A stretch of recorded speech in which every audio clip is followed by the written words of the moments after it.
Make you want to have a suit on. I know, right? Make me want to get my Ted Koppel on. So Twitch, the streaming platform, who happens to still be unlicensed by the major labels, they're launching a rights cleared music via deal with independent distributors and labels.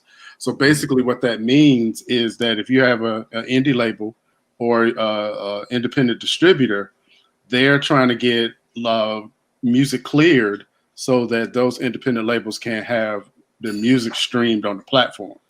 I feel like this is a good move if you're an independent artist, but it also has some pitfalls in it. And as far as especially now that the new rules have kicked in, and Facebook has pretty much kicked DJs off of the platform from live streaming. I still feel like this might have a few pitfalls in it. So I wanted to put that out there. What do you guys think?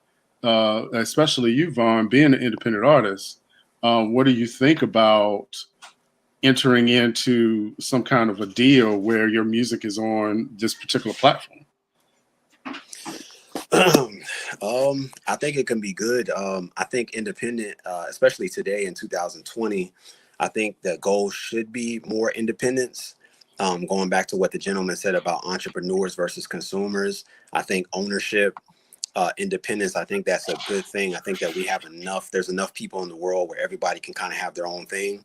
Like there's a ton of rappers, ton of producers, ton of everything, right? But at the end of the day, only few stand out, few are far in between, where there's greatness and there's people that, really just have a difference. There's a reason why we love the Pacs and the Nas and the Nipseys and, Kendricks and J. Cole, you know what I'm saying?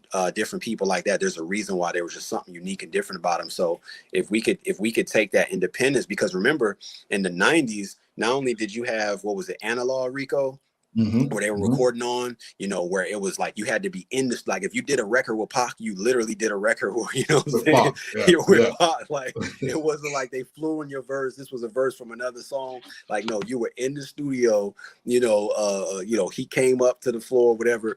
And so with that, the labels did everything. It was a time where they doing the promotion. You may have wrote your record, but man, they spinning that on the radio. They doing the artist had little to no control, not only from a business standpoint, but just the technology, right?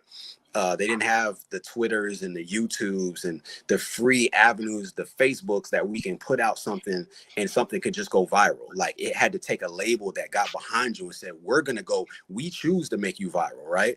Now the labels don't necessarily choose to make you viral. It's like the people decide.